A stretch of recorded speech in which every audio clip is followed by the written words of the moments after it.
Hello, creatives, community, and kind folks out there. Welcome to World Building Wednesday. I am your host, DBJ. Welcome to the channel. All right, so this week we are talking about the Chosen One. We are talking on this channel about world building in an era in which the Chosen One exists. Now, we do understand that the trope of the Chosen One can be a little bit boring. It can induce an eye roll, but with Monster Monday and Discord Tuesday, we brought up a lot of subjects where you can really instill enough creativity that while it is a very overused trope, there are still some things that we can use to really encourage some creativity in our tabletop RPG setting. And the main thing that we're getting from it is, in many ways, it's not really about focusing on the chosen one. It is about all the things that surround the chosen one, all the sycophants and the faithful and the people who don't believe in it, and the changing of leadership and assassinations and backstabbing and the ramifications. But we need to design a world in which there is a chosen one, and this was brought up. uh, I'm going to bring up this concept because this was brought up by a number of you guys who participate in the show. And by the way, the show is being simulcast with the audio over at Fantasy Grounds College, down there in the boiler room. You can also textify if you would like to do that over there. You can also take part in the chat on YouTube, and this is being pushed out to Twitch as well. So thank you very much for like, sharing, subscribing, whatever. Okay, let's get back to the point. To summarize something that was brought up before is the idea that, yes, in our modern culture and our extreme common sense and brilliance and pragmatism, we can roll our eyes at the idea of the coming of a chosen one. We know in our own lifetime, in our own culture, every year there's at least one, if not a full handful of individuals that rise to the surface and are surrounded by sycophantic believers who believe that this individual is the one. And it doesn't matter what purview. It could be religious, it could be political, it could be economic. It doesn't matter. But I contend to you that, imagine a world in which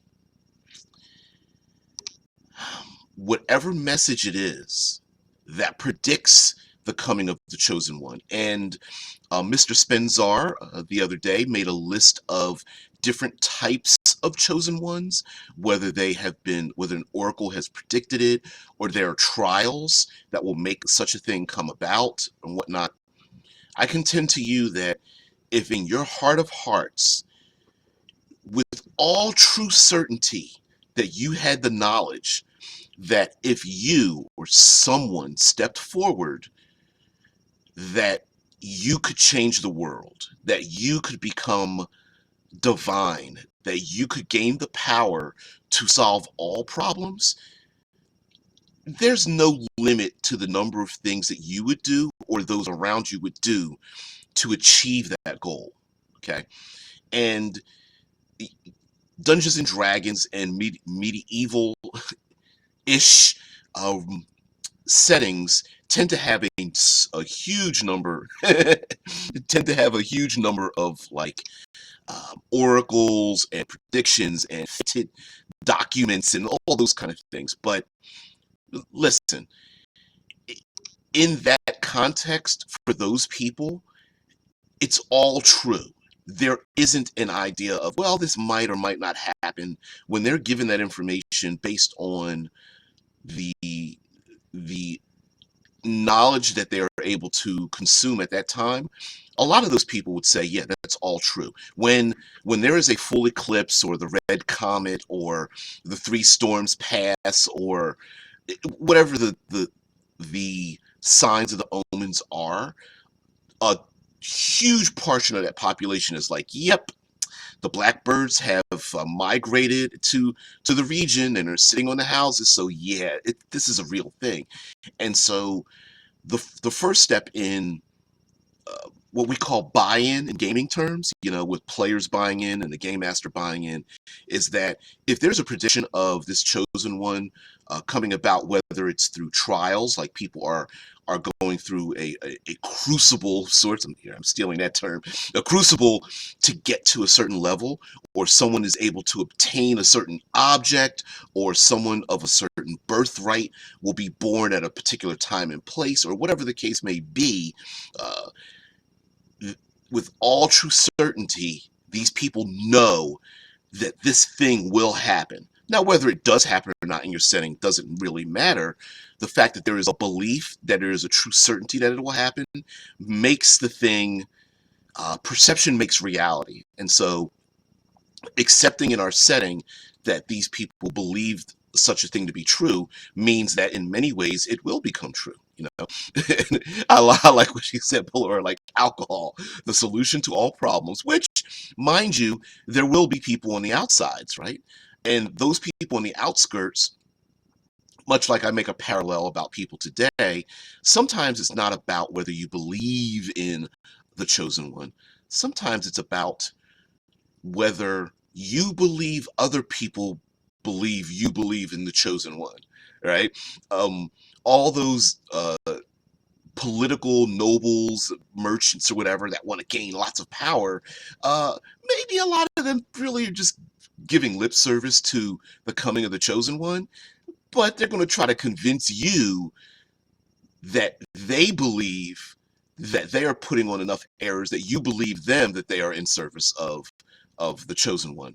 And what I love about the idea of the chosen one is that you can really take a very staid and boring and pretty run-of-the-mill setting and turn it on its head, both both in a um, embracing of the reality and a very arcane way. So let's go with a setting uh, where we're taking pretty much realistic things happening, or realistic, air quotes, realistic things happening within the context of your world, whether there's economic overturning of flipping of things, societal changes, things like that. For example, you may have one or a number of factions, military factions, gathering together to defend or murder the chosen one, right?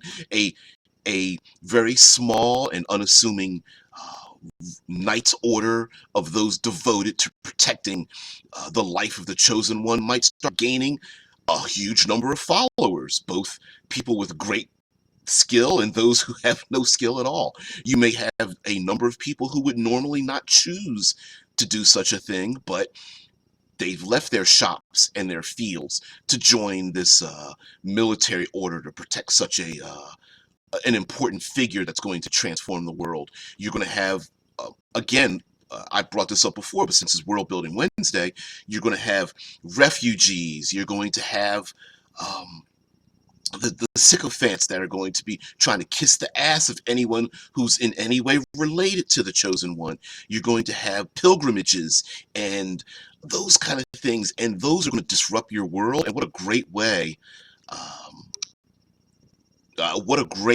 to add those things into the world. Yeah, Deadman brings up, yeah, I need to add the links from my YouTube doobly-doo to the Twitch page. I absolutely need to do that.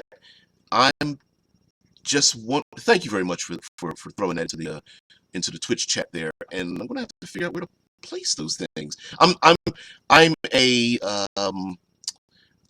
Luddite. I'm a Grognardian newbie when it comes to using Twitch, so I need people in my life like Deadman and others to lick their fingers and smack me in the back of my neck like a Benny Hill. So thank you, Deadman, for that. And yes, I will get on that. It's not because I'm lazy. It's because I get really busy. Sorry. Which, by the way, the idea of the chosen one, as if not that there's a singular individual that's a chosen one, but maybe there are, again, there may be a series of trials to bring about the chosen one. Hey, welcome back there, Omen. A series of trials to bring about the the the chosen one. Those trials may include any number of individuals. Like was brought up before, the advisors to the chosen one may come about, but not the person who's going to be the person to change the world. But there are a lot of people who want to teach and train the person who's going to change the world. And I'm making a reference here to Dead Man, the storyteller. So sometimes you need someone who's coming along to educate that individual. And of course, you're going to have a contingent of people who are going to want to push forward their candidate as the chosen one. And though the people being pushed forward may not want to be that person. There are many people in our own lives who get pushed into the spotlight and they're like, I don't want to be there. And so I feel like a setting where the chosen one exists is a great way to flip things on its head, to disrupt the norm, all throughout the setting. When it's harvest time and people are walking away from harvest, and then of course you have people starving and no one's gathering food for the next winter because everyone's trying to make a pilgrimage down into the desert lands or something. And with an influx of hundreds, thousands, tens of thousands of individuals hoping to be there at a particular celestial event or to go to the temple of trials or whatever the case may be, that you're going to disrupt one or more counties, countries, nations, when you have pilgrimages of refugees and such transversing across lines of that where they don't want to be invaded by all these people. And of course you're going to have assassins and spies sneaking in and around the rather innocent but maybe disruptive individuals that are traveling from one place to another. Also, if you find maybe these temples of trials that exist, which may or may not have an arcane link to them, maybe those locations get surrounded and cordoned off by military or religious organizations, once not having very much influence now hold the reins of power, and they control who's able to even enter the temples to go through the trials, while the PCs are like, hey, I'm trying to get from 3rd to 4th level and I need to get in the front door. I'm not going to let these people keep me from getting in there. How the heck am I supposed to level up?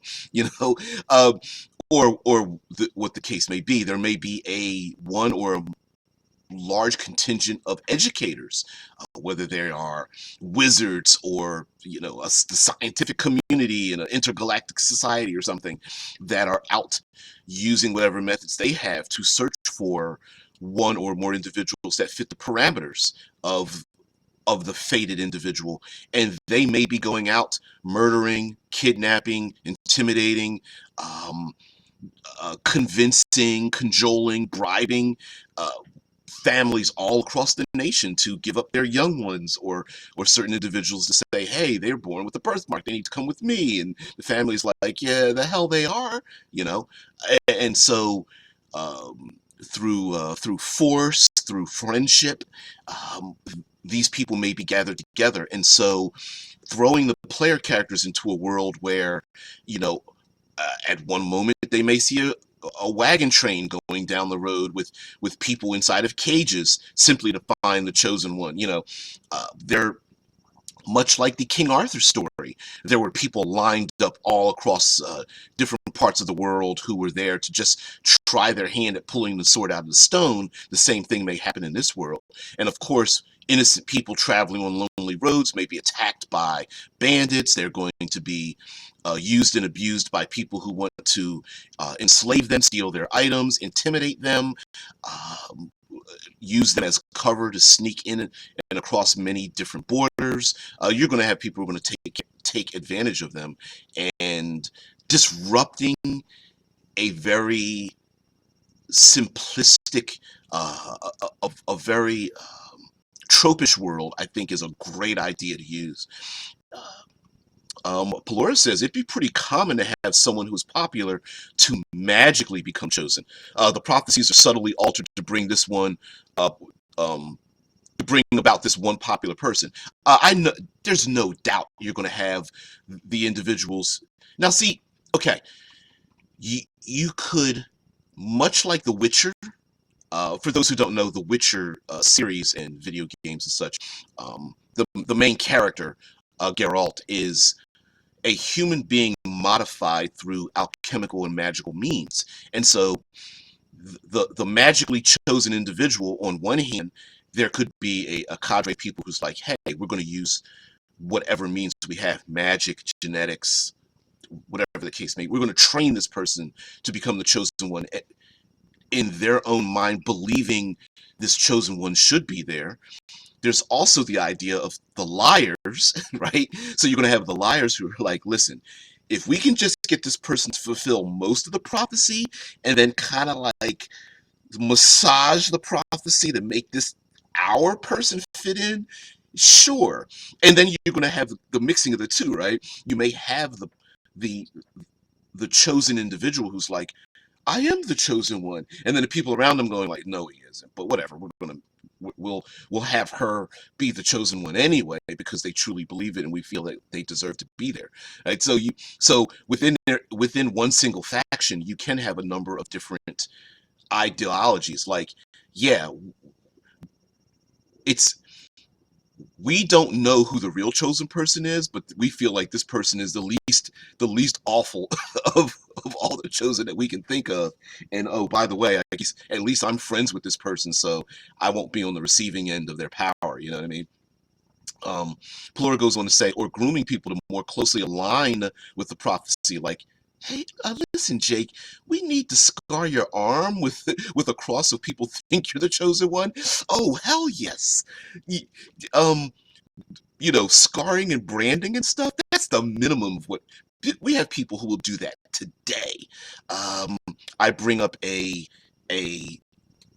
flash in a pan rap artist known as Takashi 69 as an example of someone who tried to make themselves into the chosen one by tattooing 69 all over his face and body and causing basically a faker in the hip hop community who tried to portray himself as those gangster hardest hip hop person, and it just completely backfired, right?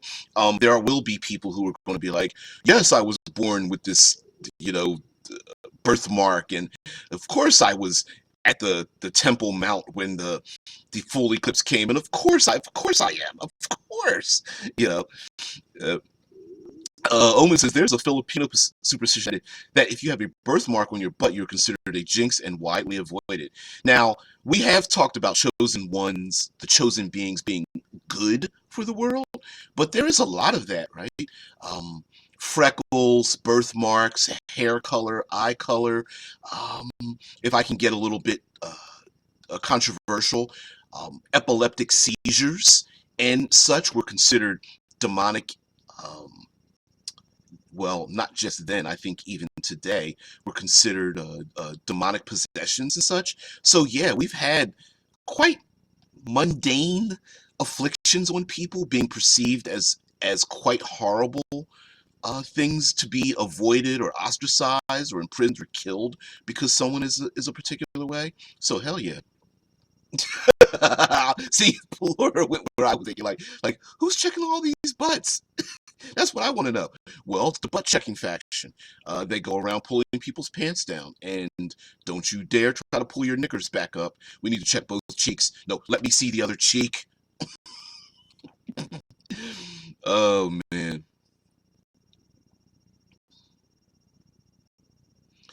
Yeah, you guys are, I am not familiar with the Wheel of Time, but like Owen brings up, Kaladin of Wheel of Time got dragon tattoos even though he was a complete knockoff.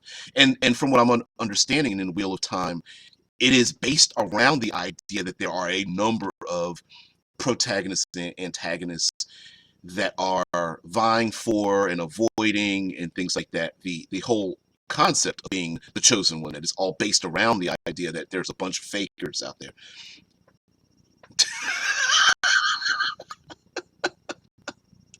Oh, thank you, Palora. Yeah, there's another word for people who do that, DBJ. Are there? Is there a butt watching faction that has a different name? Hmm. Yeah. We are the Hershey Squirters. Did you have corn last night? Tell me. The ass watchers. Yeah. Oh man, yeah. Butt inspections are quite a little bit disturbing. Yeah, just randomly going around like I'm just gonna like snatch their pants down and like take a look. Let me sniff. You're all right. You can pass by. Next. Yeah, right. Oh wow, you were going with pervert. They're like a special kind of pervert. They're not like pervert general. They're like pervert aside. Anyway, oh, what a visual. Okay. While although I suppose if you want to have some fun in your world building setting and having a faction like checking people's buttocks with like those uh obnoxiously large stereotypical um, um, not microscopes, but the little, the little micro disc with the handle, and like people like peering through it, like the old Sherlock Holmes or something. That'd be hilarious in the world. Oh man. Thank you guys. Thank you, Dead Man, and everyone about the wheel of time. I'm gonna have to catch up on that. Yeah, Scott Poe has been the chosen one. Just woke up, see, and that's what happens. You sleep on it, and then you realize you need to step up and change the world. Now, the other things. Let's go towards the arcane or sci-fi or super extra extraordinary elements that we can add to the chosen one world setting, right? So we got a bunch of people running around with their heads cut off, doing bizarre things and acting in bizarre ways. And one of the things, before I move on, one of the things that you can really, really embrace in this world are if you're not for me, you're against me ideal, and which can really start to afflict those who suffer from murder hoboism in games. And here's what I mean. Player characters go into small town or bar or tavern or whatever the social meeting place is in your world. In sci-fi settings, they're usually spaceports or something. Heck, in Star Wars, you had the Tatooine bar Mos Eisley, which in itself is a tavern of by itself, right? Yeah, and the idea here is that you can really start to spread and change and modify how people deal with each other, simply based on what the PC's opinions are of all the things around them.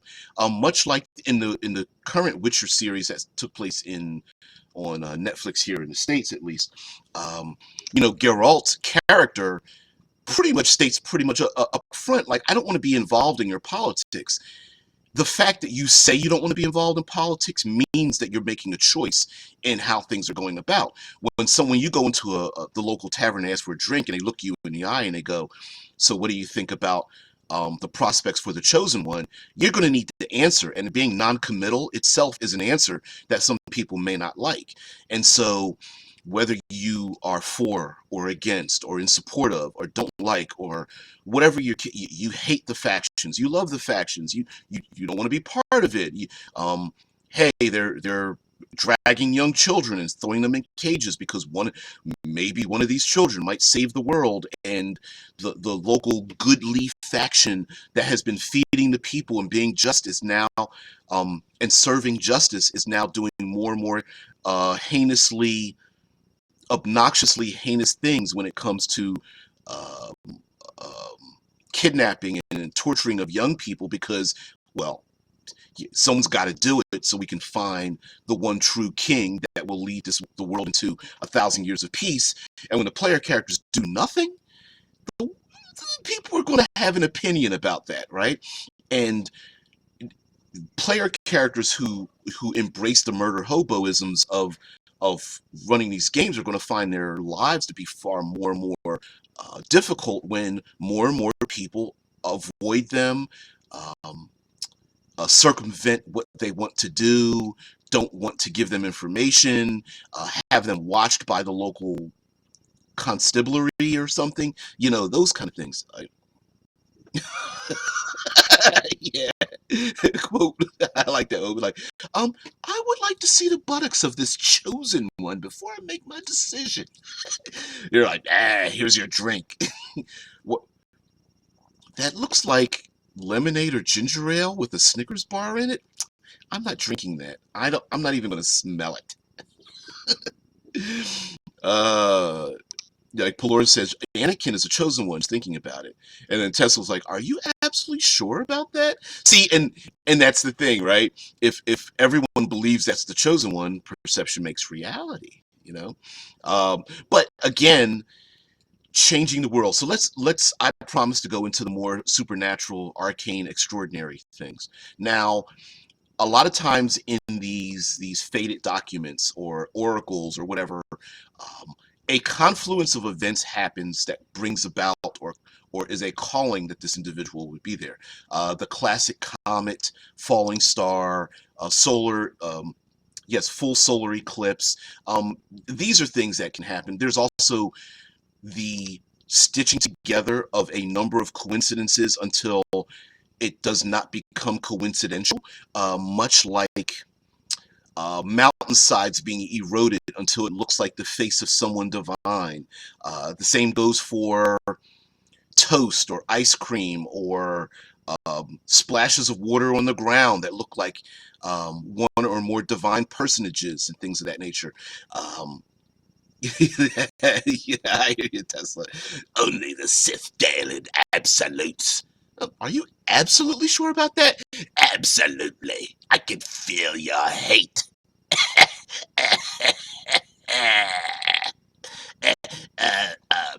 I'm gonna need to make a clone of some more clones here, because it's not working out right. Yeah, yeah, another clone. Yeah, yeah, put Snoke out there. Come on, another clone. Come on. Yeah, yeah. See, the prophecies are true. Sorry, I had to do that. All right, so um, while these celestial events are a pretty common trope, there are many other things that come about, such as there are many other things. I see a Tesla Star Wars paranoia crossover. Yeah. Yeah, we are all the chosen one. Break out the the clone tanks, because if we just kill and murder enough people, maybe the chosen one will be the only one left who's just like shaking their head like, I am not getting involved in this. But maybe in your world there's a confluence of things.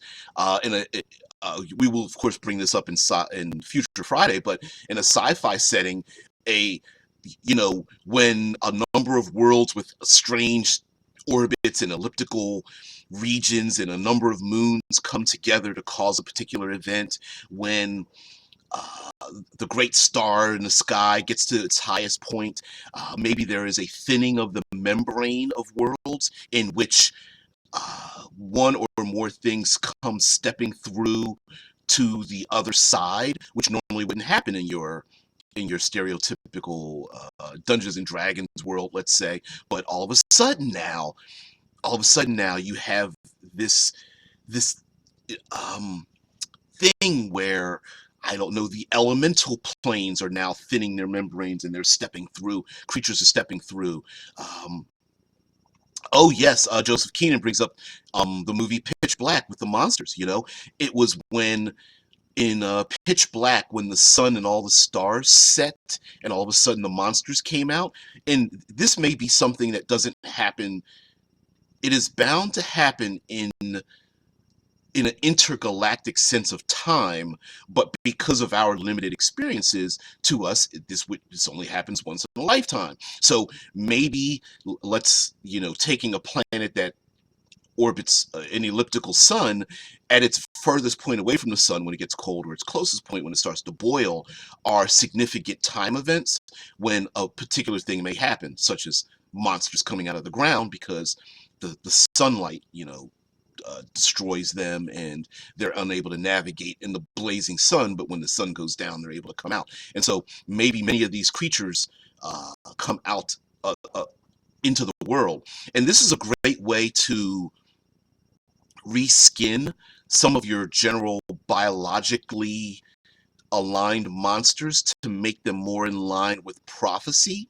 So, for an example, instead of owlbears running around in your world, just killing people, randomly, maybe they're hunting down followers of the chosen order, or maybe they are in league with those who have, they avoid those who have marked themselves uh, with this symbol of the chosen one, but everybody else, it could be victims. So, we have in our own world religious peoples who are willing to place themselves in danger because their faith will keep them safe, reaching their hands into poisonous snakes or flaying their bodies to just live again. Uh, Take the volume and turn that up very large. Those displacer beasts, and you guys know how I love displacer beasts. Maybe the displacer beasts are avoiding those who have place scarves over their eyes so that they are blind. They have blind justice now, and they walk the world with bare feet. And for some reason, despite the fact that they're annoying, these people are never attacked by displacer beasts, except everybody else is. So yeah, absolutely. There may be any number of things where creatures could be in league with some divine personages. And of course, Joseph, who loves himself some sci-fi, maybe those things are alien-like, much like the movie Alien.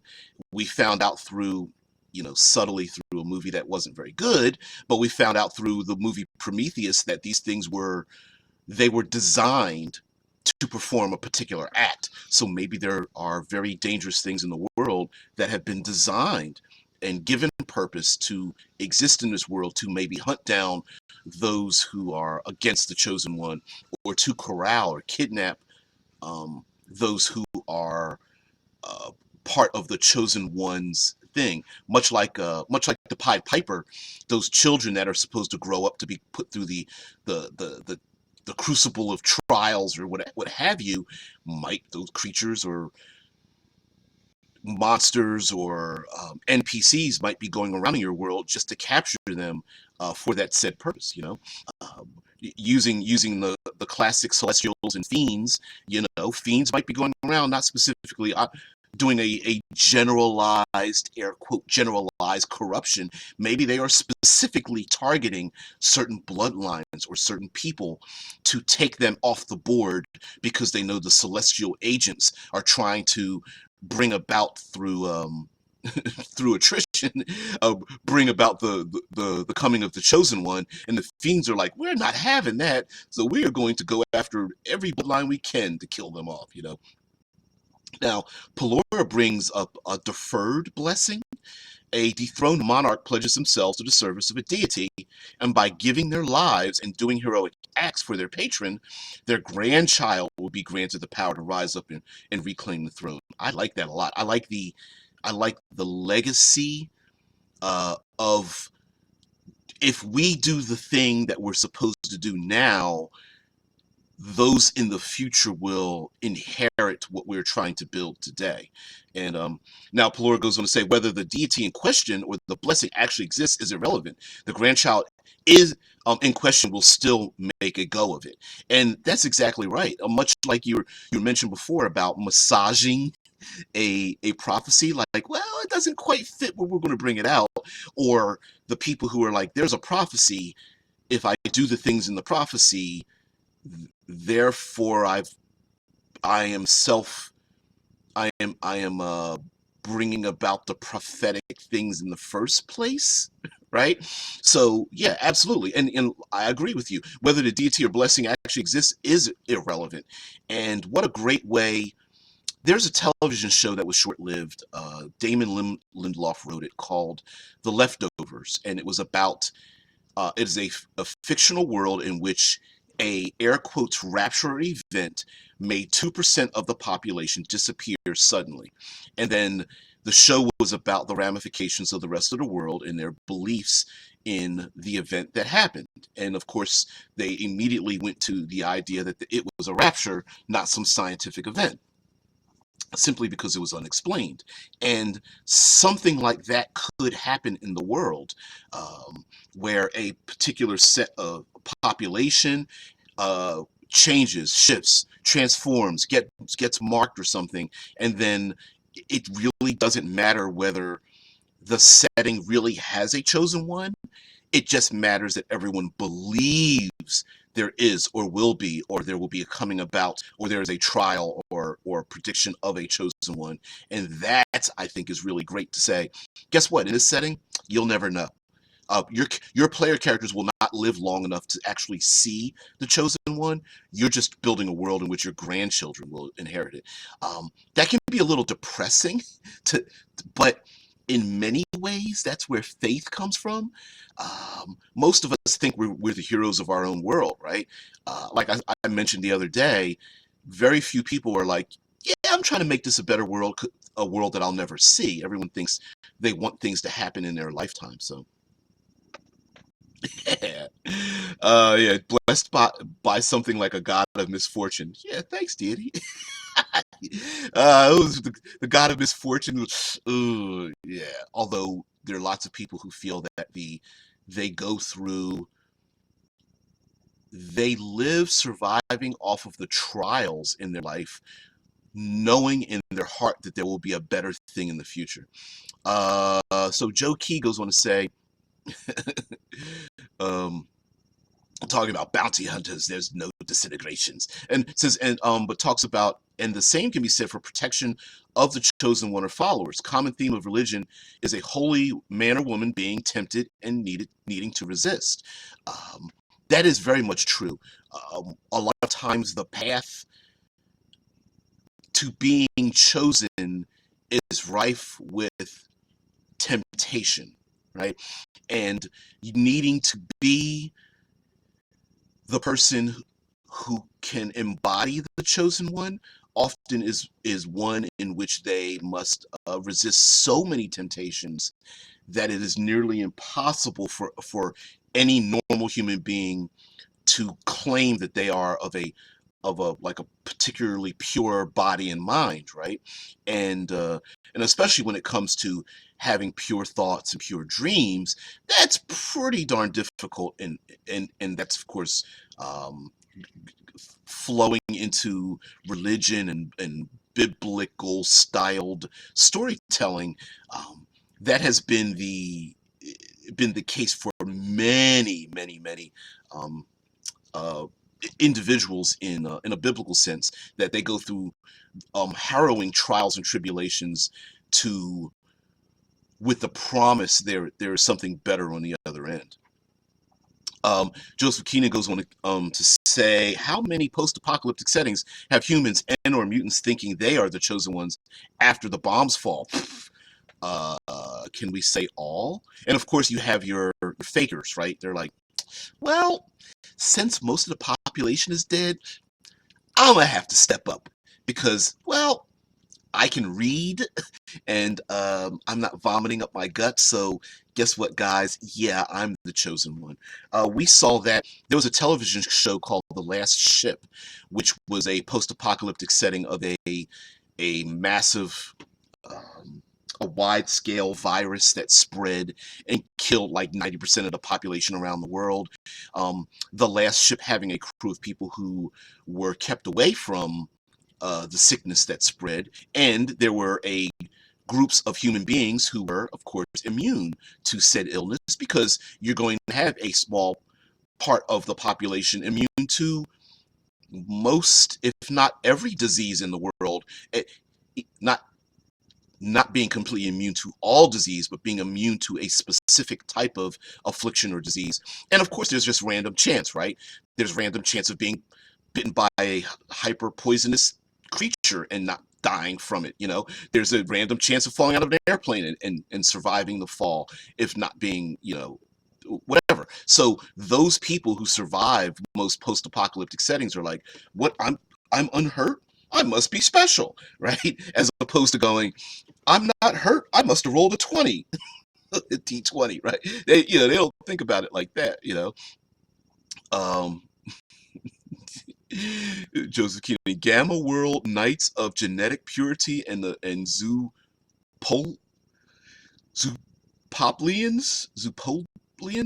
Yeah, yeah. Of course, you're gonna have that. Yeah, and of course, the fakers who have common sense and go, yeah, I'm not really the chosen one, but if I don't step forward and become the chosen one, someone else will. So I'm gonna have to hold on to it with a, with a iron fist because someone else might knock me off my pedestal and I won't be able to survive. You guys silly. The deity says, and I will do so by marking your left buttock with a heart symbol. Now bend over when my finger comes out of the sky and draws the symbol upon your left ass butt cheek. Yes, oh great deity, hold on. Sorry, sorry, I had Southwest last night. Oh yeah, yeah. Oh man. Oh, that would be hilarious. The PCs are like sitting in a bar. They're like, and people just walking in the doors, showing them their unmentionables. So, what do you think? Congratulations. No, not that. That. Oh, you mean the symbol? Um, I don't know. Looks like a stain. No, if you look at it upside down. Oh, that. I. It looks like a chair. I don't know. Uh. Oh man. Asmodeus or Asmodeus, as some people pronounce it. Yeah, I could imagine them doing something like, he's not so funny. You'd have to find like a trickster god to do something like that. Oh man. Now, Joseph Keenan goes on to say, like, even a mundane chosen one like Spock trying to reunify the Romulans and Vulcans. Um,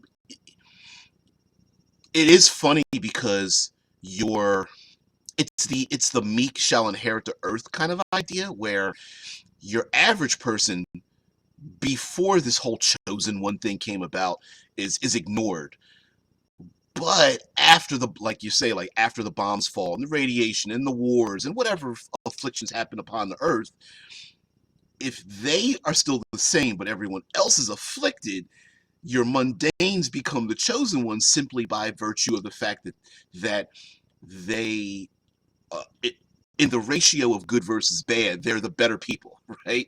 They're just like, eating Twinkies like, I know it's 85 years old, but I'm not getting sick off of it. What's with you guys?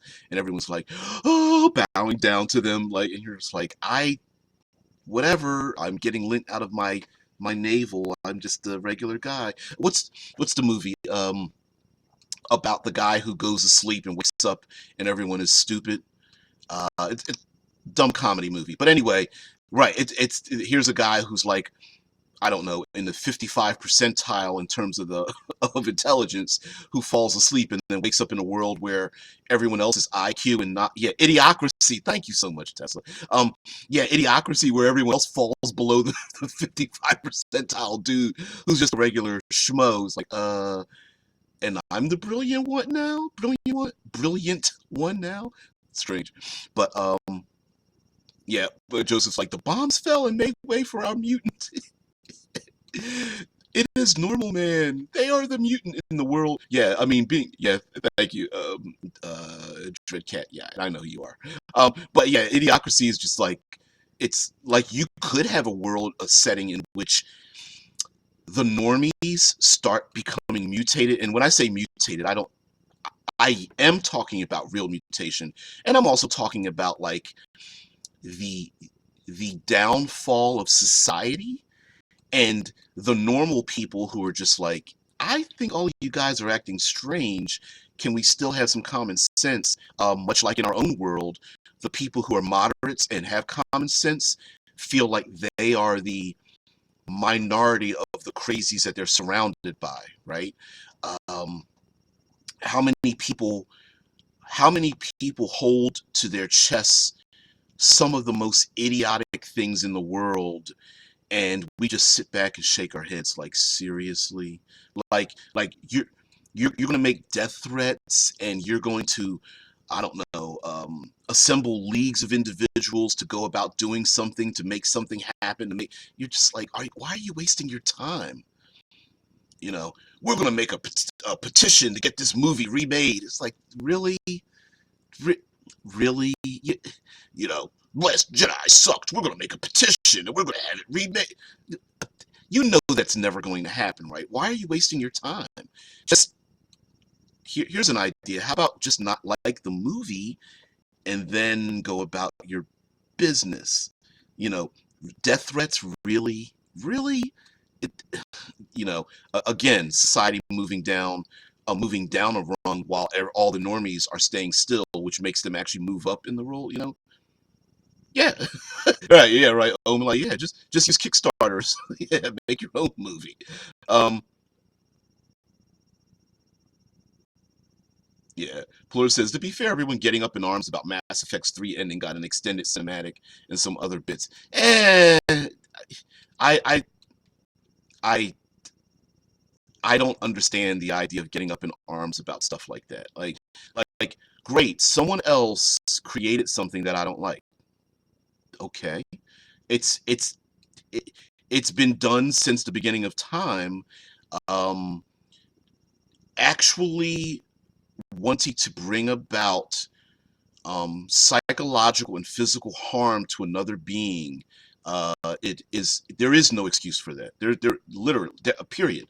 There's no excuse for it, and I have no sympathy for the things that happen to the people who want to bring that about.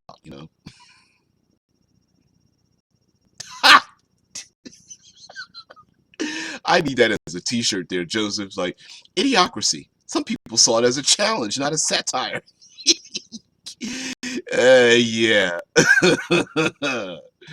um, Yeah, Omen says we had similar problems like that before when certain celebrities split up or get together in the Philippines. Yeah, yeah, we have that now. I mean, how many people do we put up on such high pedestals that the moment they like pick their nose or like, I don't know, dress in sweatpants, we're just like, oh, these people are normal. They go to supermarkets. It's like, really? Whatever. You know, I can't believe my favorite my politician that I would suck the toes of did a thing that was I don't know, temptuous. Really? Thank you, Omen. Yep. Yeah, yeah. Who the F cares about Kanye West and the Kardashians? Like, really? So your 15 minutes has been up a while ago. Like, go away. You know. Um.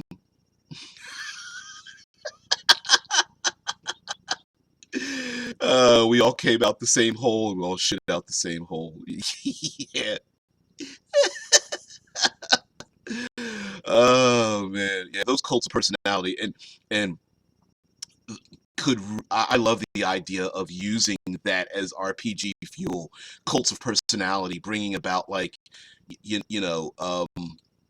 spreading rumors about spreading rumors about so many different people, and the PCs are scratching their heads like, what the hell? What did I walk into? You know. Uh, Omen says, politicians in the Philippines often win elections by eating with their hands in front of cameras. I mean, what the F? Really? Hey, we're not too far off here in the States. There's some things.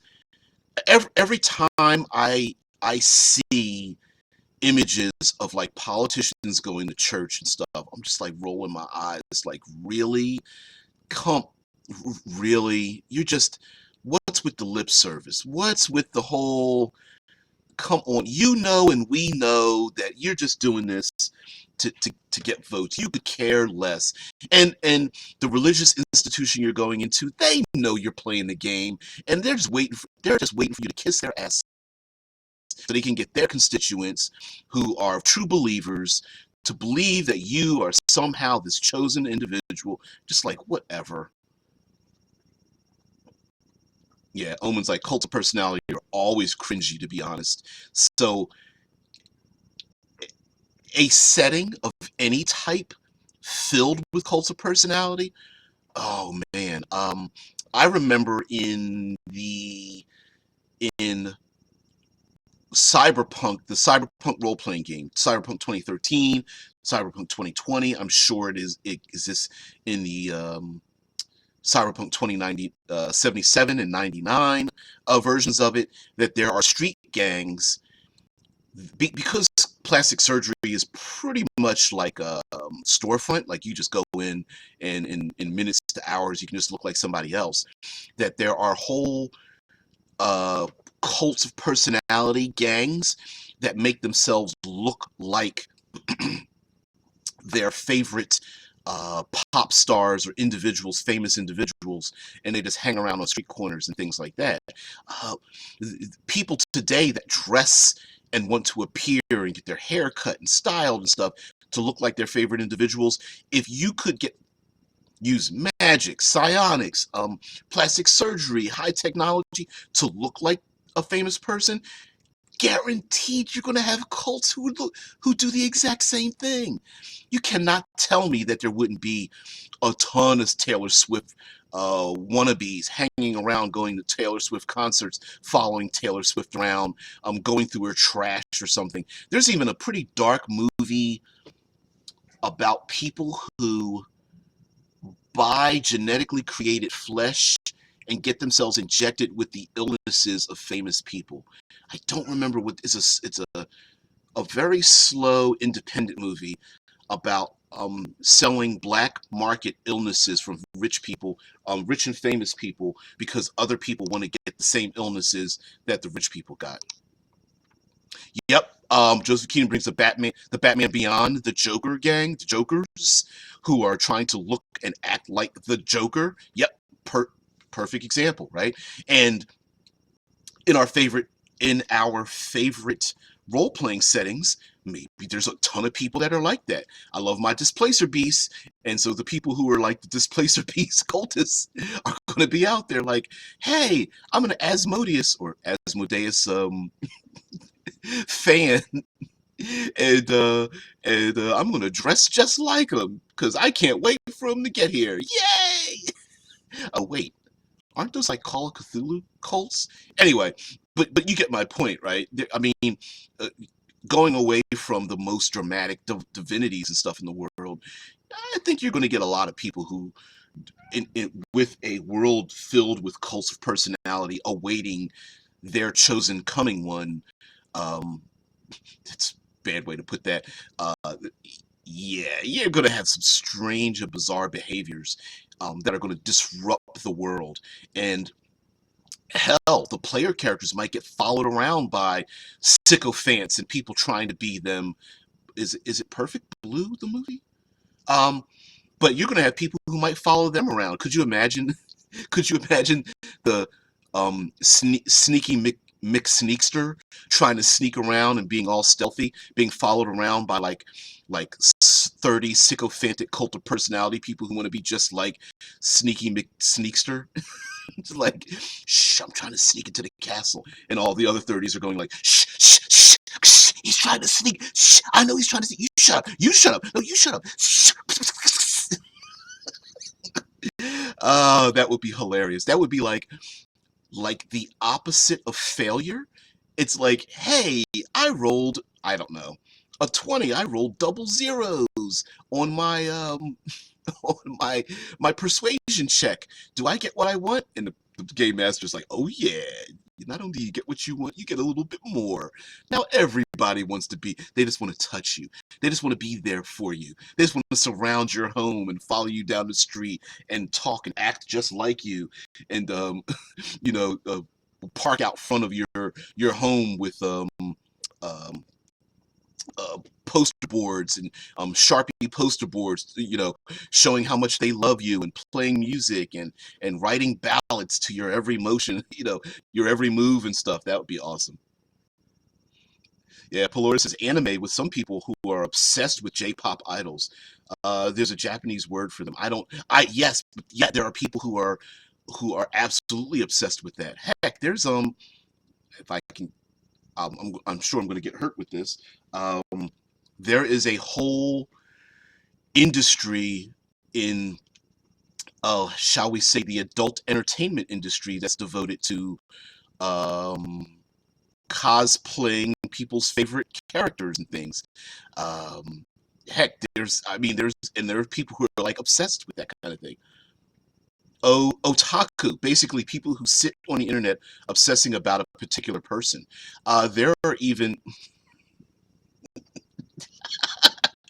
Yeah, Owen's like, it's not good for either party, though, if you ask me. Yeah, especially when yeah, obsessions can have ill effects. I cannot agree with you more. Come on, we're a role playing community, right?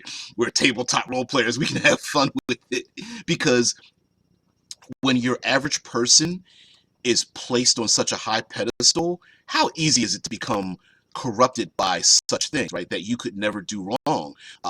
I put any number of famous people, sports players, musicians, actors, people who are in the public eye, politicians and religious figures who are told over and over again how divine that they are, that they start to believe it and they start to believe their own hype. Yeah, pretty easy thing to happen.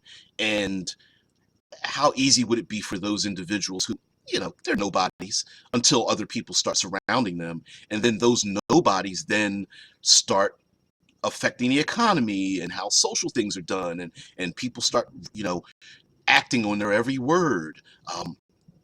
The Charles, like we mentioned before, like isn't it strange that and how sad it is that we know all of these cults, these suicide cults, and can you imagine a cult leader who doesn't deserve to be a cult leader in any sense of the word, giving instructions to their cult members, even the most mundane um things, and then those cult members running around with their heads cut off like, they love pastries, I need to get pastries, and they start like kidnapping pastry makers, and they start beating people about the head and shoulders because, well, they don't make pastries, they make pasta instead, and I don't know, taking over bakeries by force, killing the people inside to then make pastries for their cult leader and stuff. I mean, there's all kinds of weird things. People giving up of their children to train them in the act of pastry making because their idol loves themselves some pastries or something. We've seen many things like that. How about Omen says, how many idiots would actually do just that? A ton. Okay, perfect example. How many famous people are into body modifying themselves through these strange diets, and how many innocent people start going to engaging in those diets and destroying their bodies because of it, right? um, here in the States, we've gotten like lettuce diets and grapefruit diets and all kinds, and people will absolutely brutally affect their bodies because some famous person on some infomercial said, hey, the grapefruit diet is perfect for that. So, and that's in our own world without, I don't know, dragons and laser guns and mystic realms and shapeshifters and 30-foot monsters and stuff. So if you get an arcane world, you're definitely going to have people who are going to absolutely go, oh, what? You mean if I pull the feathers off of an owlbear, my life will be blessed? I'll just go out and pull owlbear feathers. I don't have any training. I'm not going to be safe. I'm just going to go ahead and do it. Oh shit. Oh man, seriously. I I says I like to bring up the uncomfortable topic of child pageants. More often than not, as I've noticed, it's usually because the parents want their child to become a beauty queen they admire. Yeah, I'm going to incorporate all that into into my Age of the Beast homebrew. Yeah, child pageants. It's like, how God, it makes me it makes me uncomfortable when I see them doing like children like dancing and parading around in these hypersexualized, overly makeup, like, oh God, oh, it makes me cringe. It's like, oh, that's so um pedophilia, uh, pedophiliatic. It's like, it's just it's like, stop it, please. Yeah, yeah, it's like open season for bad people. Hell yeah. Oh my God. And the parents are just like, I don't see anything wrong with this. I'm just making up my 6-year-old as to look like a stripper. I'm training her to dance on a stripper pole. And you're just like, what? Yeah, yeah. I get it. Listen, I'm not forgiving the pedophiles out there. I'm just saying, like, they don't have to go very far to get to absorb their content. You know what I mean? Oh man. I don't see anything wrong with making my daughter wear a thong, and I don't think there's an age limit to that. To that. I don't see anything wrong with that. She better wear a thong. Win me that might. Um, Laura says part of that is down to the culture of being compared to the airbrushed models in the media. Oh hell yeah! When beauty is equal to how much love you deserve, you'll become desperate and ruin your body with grapefruit and stuff just because the hope has been put in front of you. Yeah, and when you have an artificial ideal in front of you, or an ideal other people have placed on the pedestal to become like that individual, it's pretty bad. Well, listen, being listen, I've got a face for radio myself, and the the problem is the context of ratio. So, for example, Hollywood is a mecca for people who are trying to make it big in entertainment. So you're going to have a higher percentage of people who represent the ideal gathering in one location, i.e., that population is going to be higher. So the ideal of of those people being there is going to drive everyone else who lives there or wants to be there and look around and go, wow, I'm surrounded by beautiful people. Well, you kind of are through ratio, not through nature. So whatever, uh yeah, not only that, but it's so temporary, it's so ephemeral. Like, we all know, not only are people struggling to look good, we all know it's like it's a war you'll never win, because yeah, you're not going to win. And then, and um before we get out of here, how many of you have found like someone re- new but popular, and you go, I like them. I like their music or their acting or whatever the case may be, right? And then they go about um, destroying their face and body to look good, and you're like, why did you do that? You were perfect before you got the plastic surgery and lost all the weight and decided to look different and dye your hair and get all the changes in your body. You're like, wait a minute, we loved you before all that. Why did you go change yourself? God, there's so many people that I just roll my eyes like, why did you cut yourself up like that? Um, People were into you before all the plastic surgery. You just ruined yourself, but do it all the time. Yep. I hear you, Joseph. And the difference between a few tattoos or piercings and being a sideshow attraction. Yeah, I'm not a facial tattoo person. I'm not that guy. I like the artistry of tattoos, but like the multiple, the handful of like face tats and facial piercings. Oh my goodness. Yeah, it's like, yeah, you better be famous and a famous musician or something, because yeah, I don't know too many other jobs you're gonna have. So anyway, guys, we always go off the rails towards the last part of these shows. But anyway, um, see, that's what I'm saying. I I've got a tattoo myself, but like it's something about the facial tattoo that I it bothers me, and I guess it shouldn't, but I have to be honest that it does. So yeah, uh, I don't know. It seems like a step that you can't come back from. It really does. But anyway, guys, um, you know me. If you stuck around this long, wow. Thank goodness for you. But anyway, guys, thank you very much, Dead Man. I'm going to get on that. Copy and paste the doobly doo so I can put it into the Twitch channel. I thank you very much for reminding me to do that.